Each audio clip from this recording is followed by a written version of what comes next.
السلام عليكم ورحمة الله وبركاته.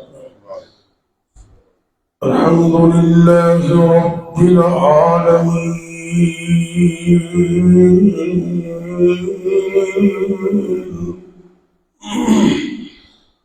والعاقبة للمتقين والصلاة والسلام على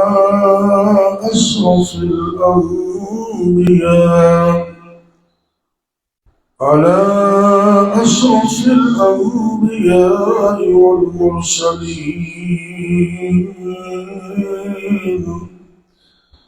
وعلى آله وأصحابه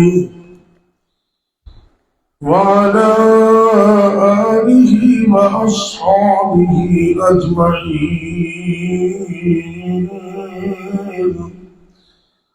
رب اشرح لي صدري ويسر لي أمري واحلل عقدة من لساني يفقهوا قولي. أما بعد فأعوذ بالله السميع العليم من الشيطان الرجيم. بسم الله الرحمن الرحيم.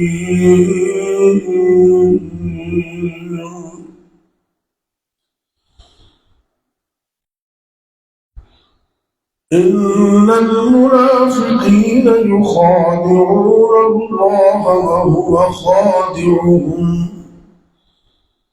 وإذا قاموا إلى الصلاة قاموا كسالى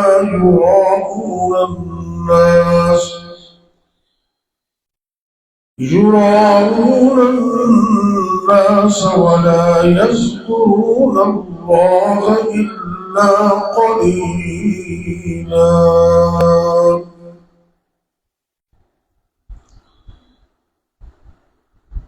یہ سورہ النساء ہے اور آیت نمبر 142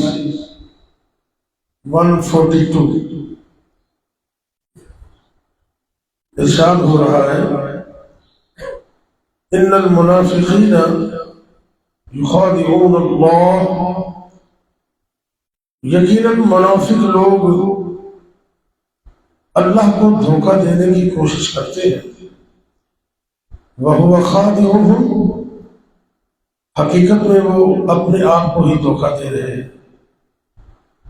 وَإِذَا قَامُوا إِلَى الصَّلَاةِ، اور ان کی نشانیوں میں سے ایک نشانی یہ بھی ہے کہ جب وہ نماز کے لیے کھڑے ہوتے ہیں قاموا کسالى، تو بڑی سستی کے ساتھ کھڑے ہوتے ہیں. یراؤن الناس، اور دوسرے نمبر پر وہ لوگوں کو دکھانے کے لیے نماز میں آتے ہیں، اللہ کو راضی کرنے کے لیے نہیں آتے. اور تیسرے نمبر پر ولا یذکرون اللہ الا قلیلا، اور اللہ کا ذکر بھی بس برائے نام تھوڑا سا کرتے ہیں تاکہ لوگ دیکھیں.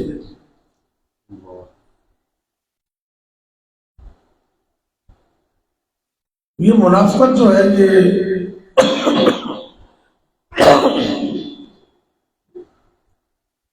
کسی کے ہاں بھی اس کو اچھا نہیں سمجھا جاتا ہے.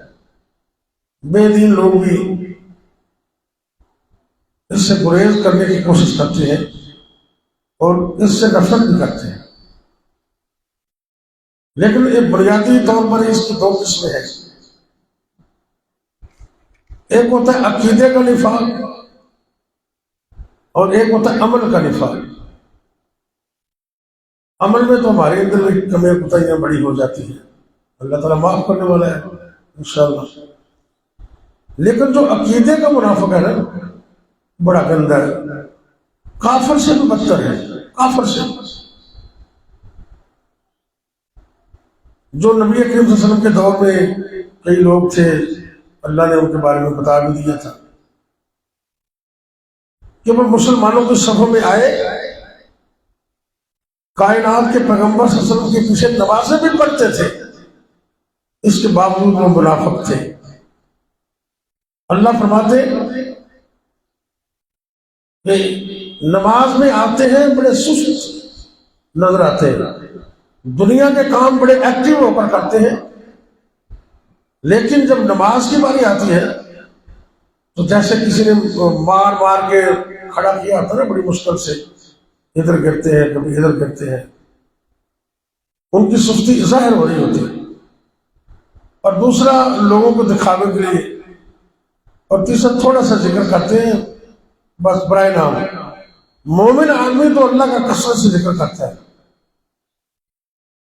یہ جو عقیدے کا منافق ہے نا، ان کو اللہ قیامت کے دن جہنم میں تو پھینکیں گے، لیکن سب سے نیچے، یہ اسی صورت میں تھوڑا سا آگے جا کر نا، سورہ النساء میں آیت نمبر 145 میں اللہ فرماتے ان المنافقین فی الدرک الاسفل من النار، یقیناً جو منافق لوگ ہیں ان کو جہنم میں سب سے نیچے والے طبقے میں پھینکا جائے گا۔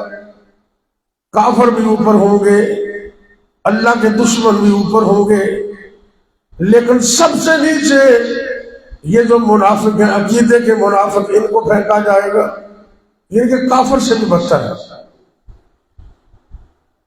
حدیث میں رسول کریم صلی اللہ علیہ وسلم نے منافق کی کچھ علامتیں اور بھی بیان کی ہیں، وہ سنیں پھر ہم اپنی بات مکمل کرتے ہیں۔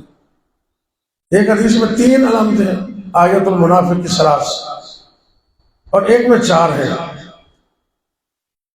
فرمایا کہ منافق کی یہ علامتیں ہیں، اذا حدث کذب، جب بات کرے گا جھوٹی بات کرے گا، وَإِذَا وَعَدَ أَخْلَفَ، جب کسی سے وعدہ کرے گا تو خلاف ورزی کرے گا، وَإِذَا اؤْتُمِنَ أَخَانَ، اور جب اس کو کسی چیز کا امین بنایا جائے گا، اس کے پاس کوئی امانت رکھی جائے گی تو وہ خیانت کرے گا۔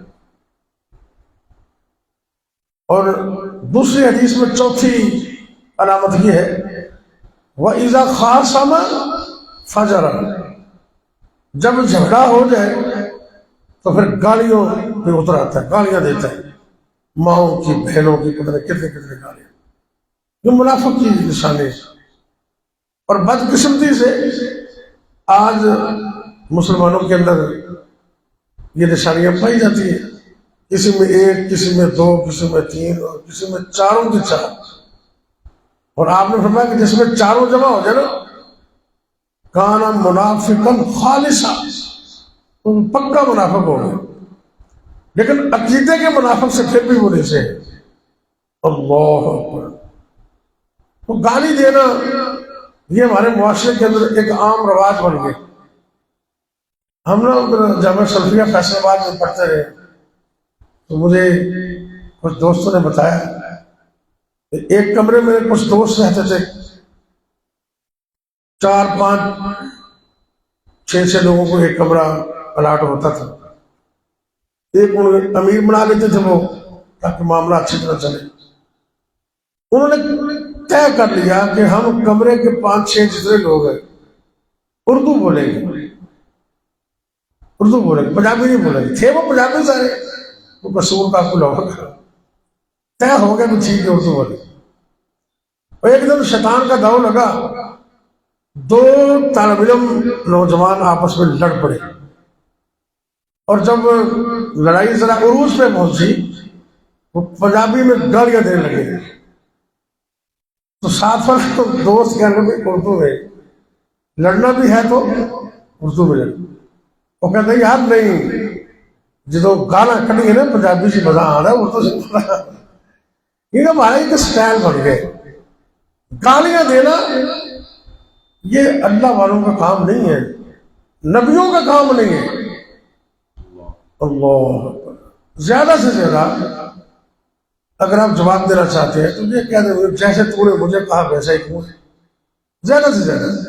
اور اگر اس پر بھی صبر کر دے تو تمہاری طرف سے فرشتہ جواب دے گا، فرشتہ جواب دے گا۔ اس لیے ہمیں یہ چیزیں بظاہر تو چھوٹی ہیں، لیکن بسا اوقات چھوٹے چھوٹے گناہ مل کر پہاڑ بن جاتے ہیں۔ تو یہ جو 4 علامتیں ہیں نا، جھوٹ بولنا، وعدہ خلافی کرنا، اور امانت میں خیانت کرنا، اور جھگڑا ہو جائے تو گالیاں دینا، یہ نا منافق کی علامتیں ہیں۔ تو اللہ تعالیٰ ہمیں اس سے بچنے کی توفیق دے۔ آخر دعوانا الحمدللہ یا رب لک الحمد کما ينبغي لجلال وجهك ولعظیم سلطانک۔ اللهم صل وسلم على نبينا محمد صلی اللہ علیہ وسلم۔ یا اللہ یا رحمان یا رحیم یا کریم یا حی یا قیوم برحمتک نستغیث۔ اللهم زدنا ولا تنقصنا واکرمنا ولا تهنا واعطنا ولا تحرمنا وآثرنا ولا تؤثر علينا وأرزنا وارض عنا وأرزنا وارض عنا۔ اللهم إنا نجعلك في نحورهم ونعوذ بك من شرورهم۔ اللهم إنا نجعلك في نحورهم ونعوذ بك من شرورهم۔ اللهم إنا نجعلك في نحورهم ونعوذ بك من شرورهم۔ اللهم خذهم أخذ عزيز مقتدر۔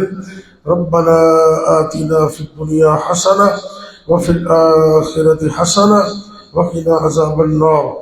اللهم اشف مرضانا ومرضى المسلمين۔ یا اللہ ہمیں معاف کر دے، ہمارے حال پہ رحم فرما، ہمارے بیماروں کو شفا دے دے۔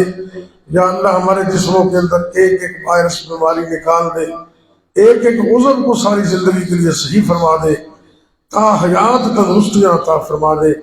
جو عزیز و اقارب فوت ہو گئے اللہ ان کو معاف کر دے، جتنے بھی مسلمان مرد عورتیں فوت ہو گئے سب کو معاف کر دے، خاص کر ہمارے والدین جو فوت ہو گئے اللہ ان کو معاف کر دے، ان کو جنت میں اعلیٰ مقام عطا کر دے۔ جن کے والدین زندہ ہیں ان بچوں کو اس نعمت کی قدر کرنے کی توفیق دے۔ یا اللہ جب تک زندہ رکھنا اپنی توحید پر قائم رکھنا، جب تک زندہ رکھنا اپنے علاوہ کسی کا محتاج نہ کرنا، جب موت آئے تو کلمہ نصیب کرنا۔ یا اللہ رزق حلال عطا کر دے، حرام سے بچنے کی توفیق دے دے، تندرستی عطا کر دے، عافیت عطا کر دے، آسانیاں پیدا فرما دے، مشکلیں آسان کر دے، دونوں جہان آباد کر دے۔ حاسدین کے حسد سے بچا، ظالموں کے ظلم سے بچا۔ ربنا تقبل منا انك انت السميع العليم وتب علينا انك انت التواب الرحيم۔ وصلى الله تعالى على خير خلقه محمد وعلى آله وأصحابه أجمعين برحمتك يا أرحم الراحمين۔